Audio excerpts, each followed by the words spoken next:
Hello lovely people, my name is Emma and today I'm doing the books and life tag. So I was tagged in this comfortably over a year ago by Jill at the wonderful The Book Bully, which I will link down below her video, and I'll also link the original down below, whose name I can't remember off the top of my head, but it will be all in the description. So this is a tag that is just looking at how books and reading has interacted with your life. Are you new to reading? Has reading been always part of you?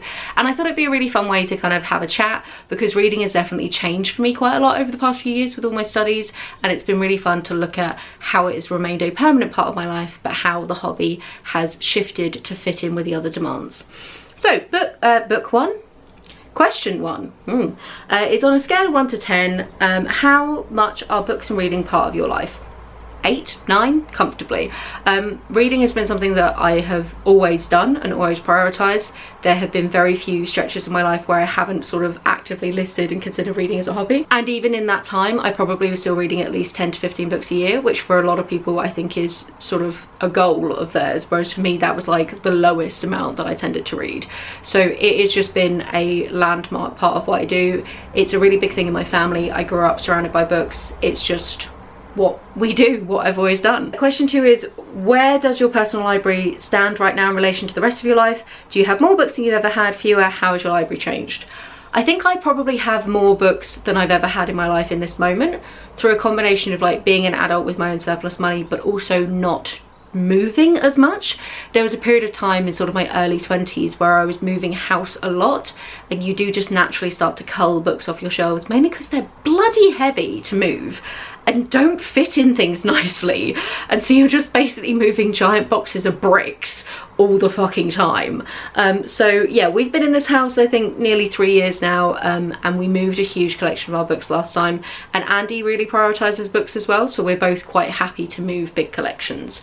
We are, however, reaching the stage where we're kind of sort of reaching a peak on what we can fit in the house, so we probably do need to go through them and actually get rid of some sometime soon, and I feel really sad about that because I really love having pet books in the house. Like, it's such a nice thing to do. Question 3 is, take a mental step back and ask yourself, what is most likely the first bookish impression a newcomer would have coming into your home? People say, holy crap, that's a lot of books, and then they clock the other numbers of bookshelves, because we have bookshelves in like every room in the house kind of thing, apart from the bathroom. That would suck. And yeah, so I think people think it's a lot of books and then don't realise that the books continue. And then the second impression is almost definitely, holy crap, this is a disorganised mess. Because we are the kind of people who just leave piles of stuff everywhere. And I have like, I'm literally surrounded now by 7 different piles of books from videos that I've filmed where I just haven't put them back on the shelves where they live. Downstairs has got piles of books in front of the shelves where I can't make them fit. My desk is covered in piles of stuff. We are just so like piles of things kind of a household. Blank surfaces should have piles of things on them as far as we're concerned. So combination of holy crap, that's a lot, and holy crap, how do they find anything? And the answer is, I don't know how I find anything. A great memory, that's what I've got. 4, how often, if ever, do you clean or reorganise your books? I think this links in with what I was just talking about. Oh no. Like, my to be read shelf is very organised, because that's where I go to find my next read, and I want to be able to just pick up my next read and to be able to go for it and not to have to struggle to find it. So that guy's very organised, he's over there. And then the rest of them, like, I go through spats of trying to organise it, and if it's easy to slot them in, then it's very organised. But the problem is we've reached like capacity and none of the shelves are nice to slot stuff into. I know there's a gap here, but like that's where I pulled the book out recently. So yeah, so I think we're getting better, but we've reached a point where we need to start either buying another bookshelf or getting rid of some to help it out a bit, and just I can't be bothered to do either of those things. So yeah, this is probably the worst it's been in a while. Question 5, on average, how many books do you acquire in a given week? Eek. This tag's just making me feel bad about my book buying and storing habits. I should take pride in my messiness. A messy environment means a clean mind.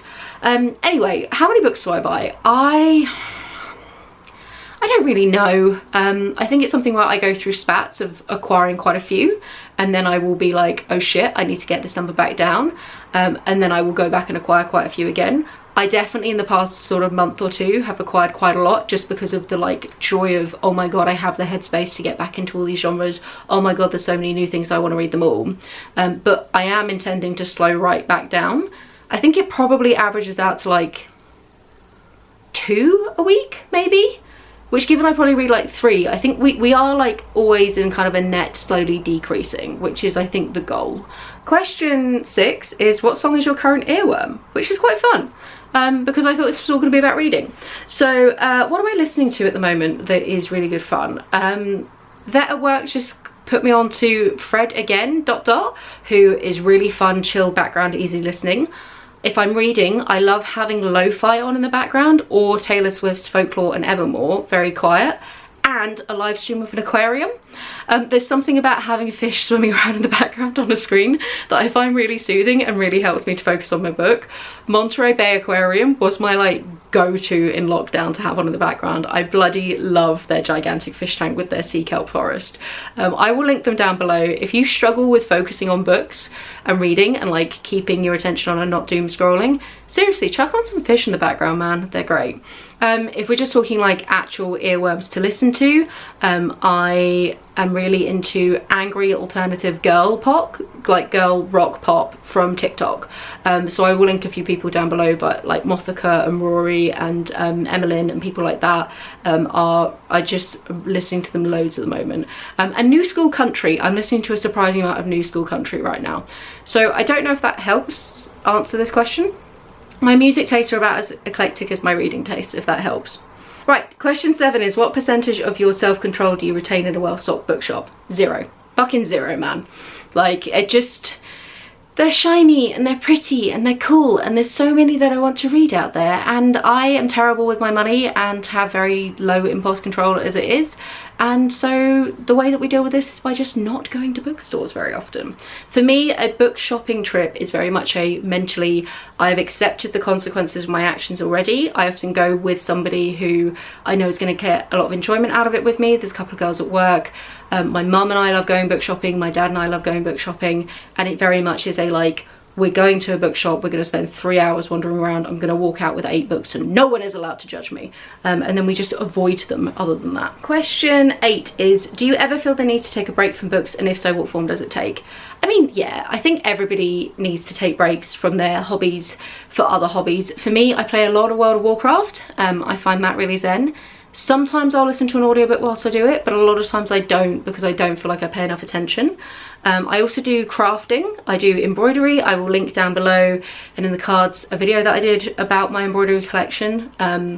That one, again, I do listen to audiobooks sometimes whilst doing it. If I'm having a break and I don't want to listen to an audiobook, I'm really big on podcasts and find them really, really enjoyable.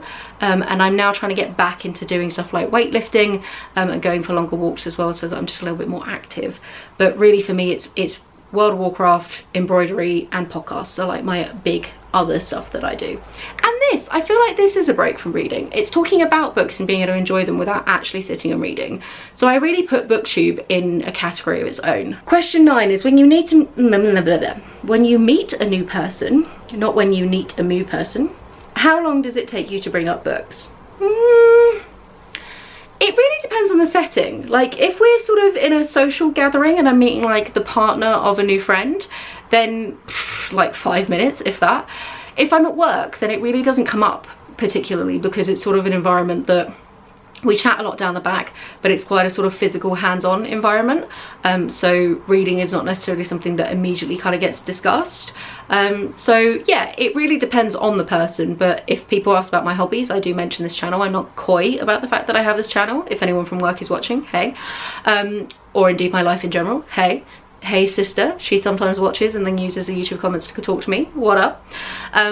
But yeah, so it doesn't take very long, but it really depends. If they say like, oh, I have zero interest in reading, I'm not going to harp on about it and bore the shit out of them. I reserve my harping on and boring the shit out of people for this channel here. God knows if you're still here.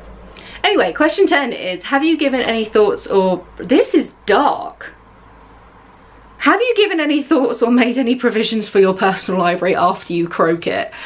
No, I'm 30. I'm not really thinking about what happens to all my stuff after I die. I just kind of figured that my books would float away because the sea level would have risen so high that we'd have all drowned and a polar bear will be snacking on my corpse.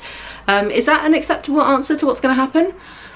Vicky, my sister, you can have whatever book you want, mate. There you go. That's the proviso. And the final question is, are you known among your friends and loved ones for your weird and probably unhealthy relationship with books? 100% yes. I don't think my friends or family consider it a weird and unhealthy obsession with books. I think they think that I read a lot of weird books. The running joke is at work that I'm always reading something really weird, and that's fair enough. I listened to a podcast about asbestos the other day, and I read a book recently about the history of tulip mania in Holland. You girls got strange taste. You can always rely on me for a fun fact or a pub quiz. You know I'm gonna do really well. So yeah, and I don't think it's, like I said, for my family it is a landmark thing that we all do and kind of share and enjoy, so it's definitely not considered weird in that way. I think I just have the most eclectic taste of most of the readers that I know. And that's it. It's sort of a weird tag. I hope you enjoyed it. It was quite fun to go through. I'm going to tag Natalie at Curious Reader and Jenny at Bookish Shenanigans, neither of which I'm not sure are actually posting much anymore, but if you are, girls, feel free to do this tag. Are there any tags that you want me to do? I actually have been tagged in quite a few in my hiatus that my intention is to just like slowly work through them, but if you have one in particular that you think you want to hear my thoughts on, do let me know. And what about you? How important are books in your life? Probably quite high if you're on this channel watching this. And have you always been a reader? Is this something that you've come to late in life? How did you discover reading? Let me know in the comments down below. Have a wonderful reading week. Wonderful reading week. I can't enunciate for shit today, and I'll chat to you soon. Bye.